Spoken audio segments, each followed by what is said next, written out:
Howdy folks, Mama Z here. I've been asked this question a lot actually.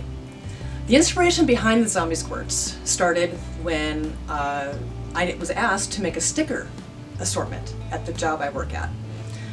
We make stickers for kids, for hospitals, dental offices, and schools, and they wanted an everyday zombie that's kid-friendly. And they thought, well, who best to ask than the person who loves horror, is really good with cartoons, so they asked me, and I happily obliged. I came up with a pair of zombies actually, a boy and a girl, and as I was drawing them, I started seeing these images of them, walking around and her dancing around him and, shaking her pom-poms in the air, and then I just started thinking of this whole zombie kid universe, and wow, this could really be something more than just a sticker assortment. So after the company picked out the zombies that they wanted and printed the stickers, a few months later I thought, I really want to use these zombies. I want to use them for a cartoon or for children's books or something. I knew I could do something with them, and I asked them if I could buy the artwork rights. Well, they were really gracious about it and really excited about me doing something with these zombies, and they let me buy the artwork rights, and they still sold the stickers. And I took the main characters, Freddie and Lily. That would be these two right here. That's Freddie and that's Lily. They were the very first Zombie Squirts. So once I got the artwork rights, I started coming up with different characters like Billy and Buddy, Annie. She is based off a real life person, Annie Palmer from Montego Bay, Jamaica. Google her. I liked the idea of a foreign exchange student coming in and she gets teased because she looks different. So, from coming from a different country like Jamaica, I wanted to make her have like a sugar skull look. So she's a zombie, but she looks different than any of the other zombies. So the first book is about a foreign exchange student coming to this new school, and she gets teased because she looks different. And of course the Zombie Squirts come to her rescue, and they teach children that your qualities make you special, they make you who you are. That's also a story that's based on my life. I moved away from Chicago when I was a kid, about 9 years old, went to a different school up in North Dakota. I didn't know anybody, and got made fun of, got teased a little bit, but there were some people that came to my rescue and, befriended me and made things great for me. I wanted to keep going with that. Once I had these ideas and started getting the characters together in the universe of the Zombie Squirts, I wanted to keep that anti-bullying, theme going, because to be honest, I was bullied relentlessly when I was a kid, from 5 years old all the way through high school. And there was no resources for kids like me.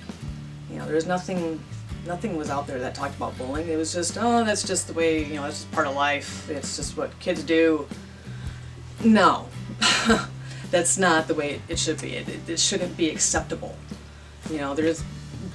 Hating on people is not acceptable. It's learned.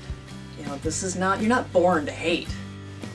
I wanted to have something available for young kids, because I truly feel that the younger you learn about what bullying is, the effects it does to others, how you can help, what you can do, if you learn that when you're young, like when you're 4, 5, 6 years old, even if you're not even understanding or grasping the concept of it, you still learn what's right and wrong when you're young.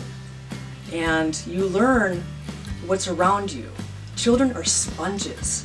They take what they see around them and they put that out in their environment. They whatever their surroundings are, that's how they act towards everyone else, because they see how their parents act or their siblings or other people. And if people are hating on others and the kids are seeing this, they're gonna hate too. Hate is learned. And We can unlearn that. We can stop this teaching of being jerks to each other. You know, this is ridiculous. You know, kids are dying.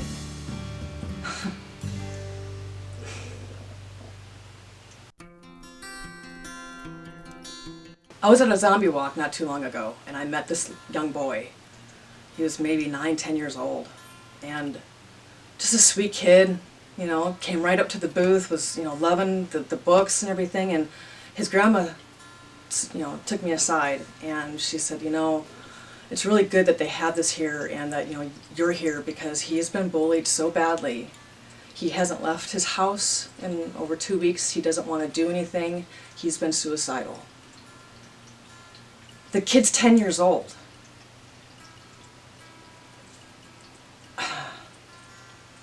That's really hard for me to process that. It should be for everybody else.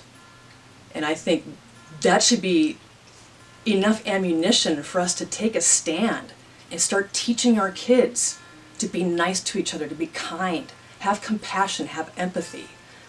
None of this hate crap. Because kids are dying because of it.